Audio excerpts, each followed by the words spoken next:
Si la poesía es o fuese esa función de la palabra que a grandes rasgos o en líneas muy generales acerca al lector, incluido el propio autor, a él los goces posibles producidos por él o su propio solo efecto de su función.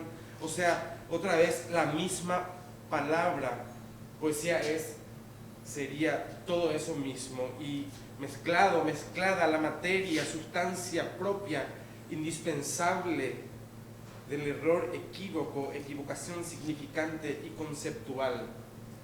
Poé, en guaraní, errar, equívoco. ¿Vos escribiste eso, Jorge?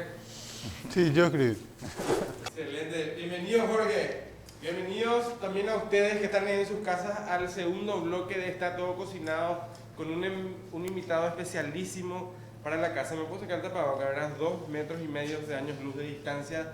Bueno, leí un pequeño fragmento del texto que leyó el autor en el acto público de presentación de este libro inentendible que él nos acaba de presentar, un poco también después de 56 años, no poesía 56. Bueno, Jorge, bienvenido. Para nosotros es un honor real que estés acá con nosotros. Y como decía el amigo Orlando Lué, Jesús, el cielo y Jorge Carnese. Así que gracias, Jorge, por estar con nosotros. No. Gracias a ustedes y que, mira, yo soy un tipo incirculable, ¿verdad? O sea, a mí no me invita nadie. Entonces cuando la patrona me censuró porque enseguida le dije sí a Diego, me miró mal así en pandemia, me dice, ¿cómo carajo? Perdón. Y yo me callé nomás, ¿verdad? Entonces cuando escuchó el audio donde acá el ilustre decía acá con la marcadora central que tiene que venir, entonces ahí se decidió. Se dio ahí la avenida. Ahí se debilitó y bueno, genial. Bienvenido, Jorge Carnese. Hoy Carnese Ara acá en Literaitú. Hoy, porque pandemia no se suspendió el Carnese Ara, ¿verdad? Se suspendió. Y bueno, hoy en Literaitú hacemos justicia por mano propia. Le tenemos acá a Jorge Carnese, uno de nuestros escritores paraguayenses referentes. Así que estamos sumamente contentos de que vengas una vez más a Literaitú, porque ya te tuvimos en la prepandemia, ¿verdad? Ahora en la era pandémica es la primera presencia oficial de Jorge Carnese, así que bienvenido, gracias por estar, Jorge. Incluso le doy la sugerencia.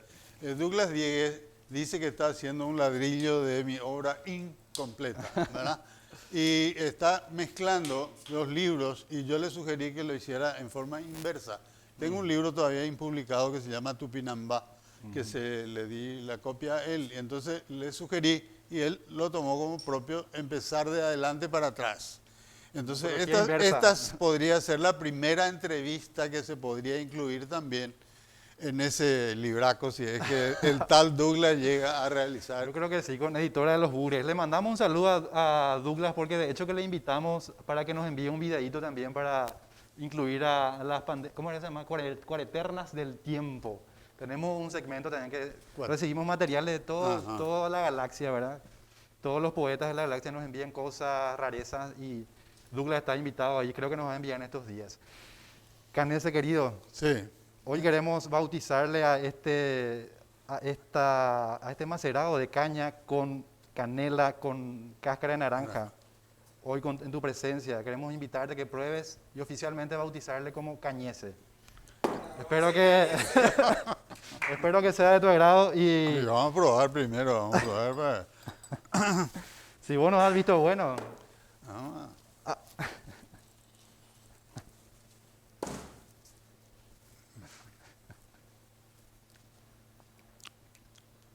Muy buena la mezcla. ¡Vamos!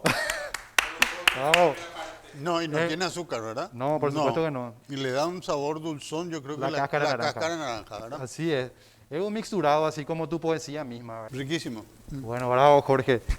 Y queremos aprovechar tu presencia para hacer un poco un recorrido por tu carrera, por tu vida misma, ¿verdad?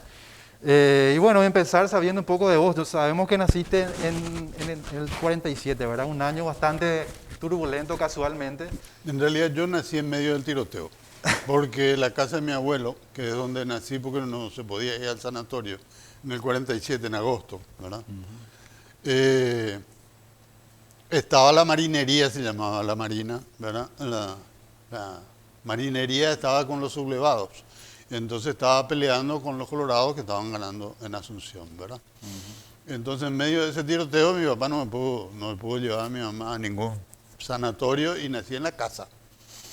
Y me empezaron con una romana, pero no la chiquitita esa que usaban las burreras, sino una romana un poco más grande así. Y dicen que pesé 5 kilos, pobre mi la mamá. mierda. ¿Verdad? Sí. Pero O sea que ya nací medio de un quilombo, ¿verdad? bueno, y entrando en tu vida universitaria ya, Jorge, contanos, bueno, ¿a los cuántos años ingresaste a la Facultad de Medicina y cómo fue esa etapa de tu vida? Sí, años 60. 65 yo egresé. Primero ya me empecé a contaminar con los jesuitas. Yo estudié en el Cristo Ingresaba al Rey. Cristo Rey, ¿verdad? En el Cristo Rey. En esa época los curas eran un poco más rebeldes que ahora. Ah, mira. Pero era un grupo pequeño, la mayoría eran ultraconservadores, ¿verdad? Entré a medicina al año siguiente y empecé a hacer politiquería, ¿verdad? Empecé a ser delegado de curso, Todavía no me había metido con el marxismo, ¿verdad? Todavía era bastante ingenuo, medio místico, quería ser cura, qué sé yo lo que quería, ¿verdad? Yo inventé con el país iba a la misa de Gogó, pero eso fue 68, ya yo estaba en segundo o tercer curso, ¿verdad? O sea, yo hice cantidad de disparates en mi vida y no me arrepiento de ninguno, hasta de los errores más garrafales, ¿verdad? Yo suelo decir que de la tortura aprendí mucho, que si a mí no me hubieran llevado preso y torturado, primero que no hubiera aprendido que todos los opositores son gente, perdón, floja, vamos a decir, ¿verdad? En Paraguay, entonces yo dije, con este ejército yo me dejo de la política y hasta ahora así nos va en política, ¿verdad? Los colorados son los dueños de la política en este país, sin contestación posible, porque todos son vendidos. Yo me hago cargo. Pero entonces empecé también las cuestiones de politiquería, marxismo. En esa época había conflictos del Partido Comunista, el pro-chino, la guerrilla, y por supuesto los más jóvenes nos metimos en la guerrilla, ¿verdad? En el año 70 yo zafé por 1 milímetro porque Juan Carlos da Costa era mi jefe en la guerrilla y yo estaba en tercero de medicina. Y zafé por 1 milímetro. Él me había delatado a mí en primer lugar y sin saberlo crucé a la Argentina en lancha y me recibí en la UBA, en la Universidad de Buenos Aires.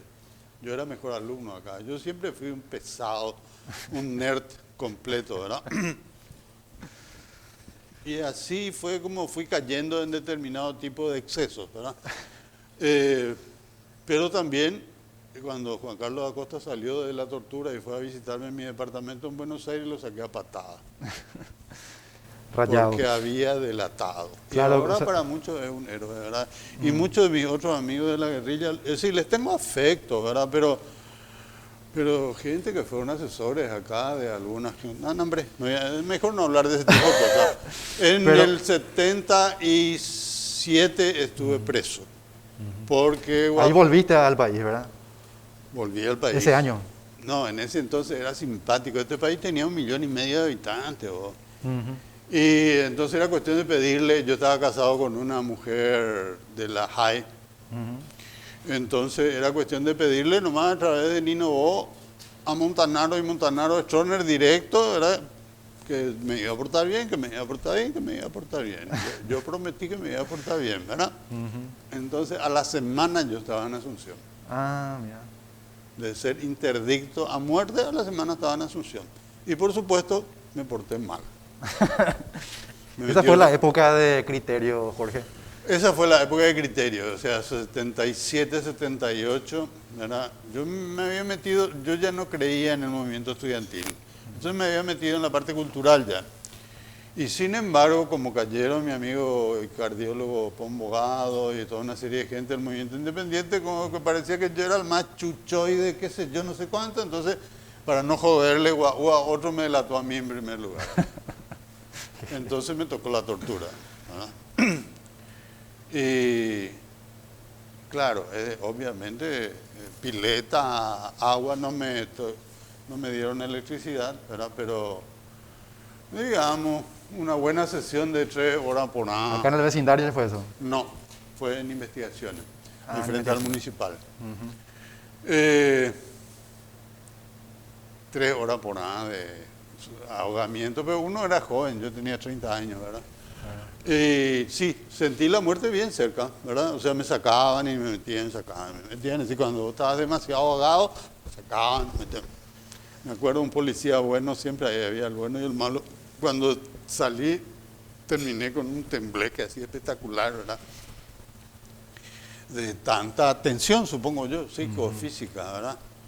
Y vino un policía que me arropó, no, eso era en la sección vigilancia y delito, que estaba en la esquina de investigación, ahí era la tortura, ¿verdad? Y a otra gente le torturaban en investigaciones mismas.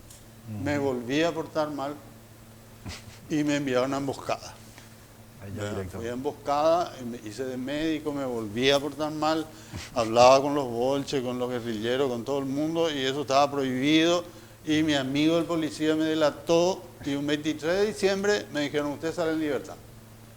Y me trajeron a la comisaría tercera. O sea, te echaron de emboscada porque ya armabas ya tumulto ahí también, como médico, ¿verdad? No, porque transgredía las leyes. Yo le curaba al hijo de su madre, del comandante, que era el coronel Grau, que era un asesino, ¿verdad? Y muchos asesinos con él, ¿verdad? Le cuidaba a su mujer embarazada. Ahí que viniendo un día, me sacaba de la puerta y el tipo vivía enfrente. Ahí fue que hay 2 personas que dijeron que yo le salvé la vida. Ananías Maidana, porque estaba ahí afuera cuando yo venía y yo le vi, me dice el hijo de puta que venía a mi lado, el Grau este, me dice, usted no vio nada. Yo pasé el portón 6 y le dije, ahí está Ananías. Ah, y le estaban por... Lo iban a chancholar al tipo, ¿verdad?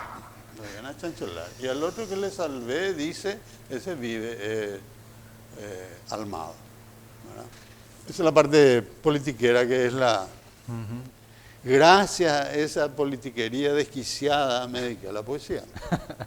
Me acuerdo que yo estaba en segundo o tercer curso de medicina y nos estábamos yendo teníamos en Tobatí, en la colonia 6 de enero, un lugar para hacer extensión universitaria. Y yo me entero en el micro por la radio que había muerto René Dávalos. René Dávalos era la esperanza de la poesía paraguaya. Guau. Guau. No sabemos lo que hubiera sido. Publicó un solo librito que es... Ay, no me acuerdo el título ahora. Y era mi amigo y nosotros teníamos un movimiento en la Facultad de Medicina también. Y el tipo de la nada, sin casco, con una motoneta, se hizo puta. No había tráfico en Asunción, en el centro de Asunción, ¿verdad?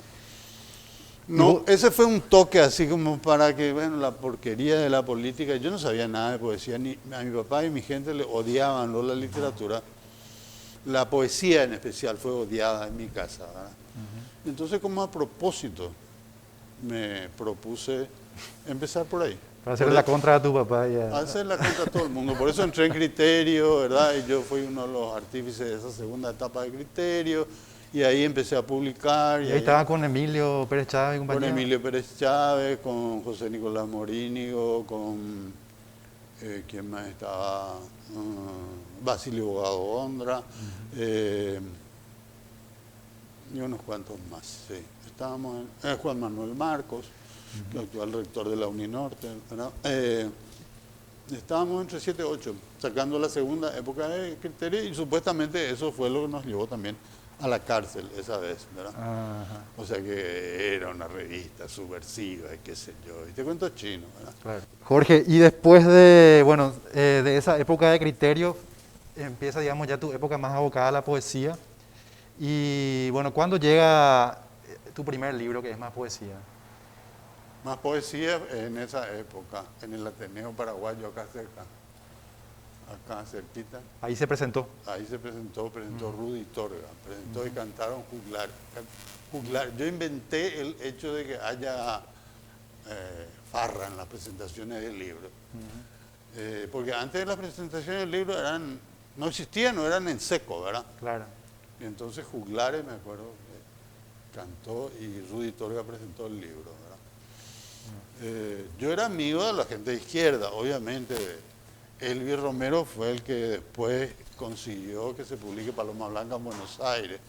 Y con Roa Bastos una serie de historias buenas y negras de todo, ¿verdad? Varias veces enojó porque le expulsaron por mi culpa, ¿verdad? Bueno, y entremos en ese episodio, ¿verdad? Que es uno de los hechos históricos que bueno, marca un poco tu carrera poética. Año 82, ¿verdad? Presentación de Paloma Blanca, Paloma Negra en Paraguay, ¿verdad?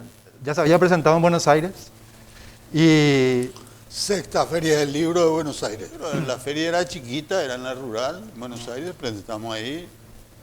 Yo había vivido muchos años y era amigo de varios poetas porteños, entre ellos Jorge Merlin, que en paz descanse, y otros que también en paz descansen. Es peligrosa la poesía, la gente se muere joven. Bueno, entonces presentamos ahí, vinimos a presentarla acá. Y yo le invito a Roa y él acepta, ¿verdad? Para presentar de vuelta el libro en Asunción. Y llegamos, no había celular, no había internet, no había un carajo, ¿verdad? Nada. Entonces a las 8 de la noche había unos tipos raros con recorte cepillo usaban los piragües en esa época. El recorte de cadete, ¿verdad? Sí, y acá pelado, ¿verdad? Y habían unos cuantos tipos sospechosos. Viene Carlos Villagra muy agitado, porque él también estaba invitado. Me dice, a Roa Bastos lo expulsaron a la siesta. ¿Qué? De la Core. No había nadie todavía ahí. ¿Y qué vamos a hacer? No, tenemos que rajar todo esto, son piragüenos, van a llevar todo en cana, te vas a ir a... Y yo ya había estado preso tortura. No, le digo. ¿Vos qué opinás, Paco? Le digo al director, ¿verdad? Villagra se negó a presentar el libro, entonces yo voy a presentar. Solo. Yo voy a presentar mi libro, listo. Yo voy a presentar mi libro, ok, bueno. Villagra se rajó, había 30, 40 personas, la gente no era muy valiente y los piragües en el fondo no pasó nada. No pasó nada. Se presentó el libro. Al día siguiente el libro se prohibió por radio y televisión, ¿verdad? Salió en la primera plana de los diarios. Había en Patria también eso, ¿verdad? Sí, pero toda la cadena de televisión, todos los canales, todas partes. Aníbal Fernández era el subsecretario de Informaciones de la Presidencia de la República, del generalísimo don Alfredo Stroess. Así era, ¿verdad? Bien cursi, ¿verdad? Y Aníbal Fernández era mi paciente porque se hacía análisis, era amigo de mi papá y solía hacer ese análisis. Yo trabajaba en un laboratorio. Hijo de puta. Bueno, el asunto que el tipo salió, yo me escondí. 15 días me escondí. Desaparecí y el libro vendía, según Tony Carmona, que en paz descanse también, Buriam, que no descanse aún en paz, que los vendía la fotocopia a 5.000, vendía, lo cual era mucha plata en ese entonces, ¿verdad? Y vendió una cantidad de fotocopias. Y ahí me hicieron famoso en este país, ¿verdad? Cuando viene el golpe del 89, Canese se le prendieron las luces y publiqué yo Alegrías del Purgatorio y publiqué el libro de cuentos con Luis María Martínez, un libro de cuentos también. Y se me ocurre reeditar, obviamente, Paloma Blanca, ¿viste? A la semana del golpe. Yo voy junto a Rubín y Rubín, encantado, me dice, sí, vamos a publicar. Entonces hay una reunión en el Juan de Salazar y claro, yo por cursi, ¿verdad? Por coherente, me voy y le pido a Roa Bastos, que estaba también, recién había venido y qué sé yo, y qué sé cuándo, me voy y le pido en público, estaba Laíno testigo, Laíno todavía vive, puede corroborar. Me voy y le pido al viejo que vuelva a presentar el libro. A Augusto Roa Bastos le vuelvo a pedir que presente el libro, que la segunda edición que publicó Rubín con las 3 editoriales, ¿verdad? Y el tipo monta en cólera, en plena reunión, delante de la INO y de mucha gente, y me manda a la reputa madre, yo soy un provocador y qué sé yo, que esto. Hacía 5 días que había venido el golpe y Stroessner se había ido, y el tipo tenía una paranoia espantosa y me dijo que no iba a venir. Ya. No vino. Por segunda vez presenté yo mi libro. Esa lo era su fama, ¿verdad? Y bueno, el ser un poco provocador seguramente hizo que en un país tan aletargado como es este, hizo que, y bueno, la gente se acuerde, ¿verdad? Que es lo que es la fama. Es decir, Bueno, y en esa línea cronológica, Jorge, viene después Ajatayu. Me estaba por contar recién, ¿verdad? sí, Eh, Ajatayu es del 81, 81, Paloma Blanca es del 82. ajá. Y después- Ese es 87. El de Guaú la gente no cambia, con Hugo Duarte es del 86. ¿Verdad? Y ahí empieza, Jorge, tu proceso más intenso con la experimentación, con el resquebrajamiento del lenguaje. Contanos un poco esa parte. En realidad empieza con el de Guaú. Si te cuento la historia del de Guaú es enfermante. Todos mis libros tienen una historia enfermante. Este libro, este era Paloma Blanca más un resto. Y Carlos Villagra, que publicaba, yo le asesoraba, ¿verdad? Este es el número 30, mitad de su colección. Me voy, yo le dejé 6 meses la colección de libros, de poemas, para que el tipo publique. Me llama 48 horas antes, me dice, hijo de puta, no te voy a... ¿Qué es lo que hiciste? ¿Cómo me mandás esta porquería? Esto no se puede publicar. Y me vas a joder la colección porque yo ya tengo todo anunciado. Hijo, digo, Carlito, ¿qué querés? Y no, me cagaste la vida, viejo de la puta. No se puede, la colección se corta. Me das 24 horas. ¿24 horas? Y el tipo desubicado, ¿verdad? Sí, yo te hago un libro nuevo en 24 horas. Este es el libro que hice. En 24 horas hice ese libro. Y después se publicó Paloma Blanca, que es lo que el tipo había censurado, porque hablaba de mierda y de que... Bueno, sí. O sea, todos tienen una historia. De Guaú, por ejemplo, es un libro que ya era muy experimental, ¿verdad? Entonces me fui a lo del Gordo, ahí empezó mi amistad con el Gordo Duarte. Y le llevé ese original y por supuesto pagué yo. Yo todo mi libro pagué Pagaste yo. la impresión, claro. En Paraguay la poesía. En Paraguay es muy particular porque casi no existe una editorial, ¿verdad? A mí me contrató la Sony Music para lanzar su Real Madrid en el año 2017, pero pagué yo también la edición del libro. Sí. Obvio, Por supuesto, obvio. Sí, bueno, voy a hacer un paréntesis. Dale, métele. Para mostrar un poco lo que estamos cocinando. Hoy tuvimos la grata sorpresa de que nuestro invitado principal ya vino con algo todo cocinado, como es la filosofía del programa. Dame Está un todo trago, cocinado. este es lo que Miren los pororos, así nos vemos todos pandémicos, no, mentira. La pandemia de la paranoia, bueno, y los pororos paranoicos, pero bueno, como nuestro invitado nos dijo que él come carne, verduras y todo lo que hay, nosotros estamos haciendo una mini parrillada al horno, en está todo cocinado y seguimos esperando los auspicios de las personas acá para la cocina. Como ven, este sanitizante Incabril nos trajo la compañera poetisa Mónica Laneri. Muchísimas gracias, Mónica, nos estamos desinfectando todos. Bueno, y seguimos esperando mientras nuestro invitado, el grupo Jorge Caneser, junto con su compañera Mami, acá están ya picando un poco lo que estamos haciendo. Seguimos hablando de poesía, de resistencia y de lo que escuchamos, ¿verdad? Vivir para escribir, creer para crear. Gracias, Jorge, por estar ahí con nosotros, por desafiarle hasta el mismísimo Stroessner para escribir poesía. Y bueno, y nosotros, esto es lo que nos animamos a hacer asado. No sé, ¿verdad? Está todo cocinado, este espacio desinformativo, gastronómico, cultural y poético, el primero del Paraguay y del mundo. Muchísimas gracias. Con 2.5 metros de años luz de distancia, quédate en tu casa y no creas en nada.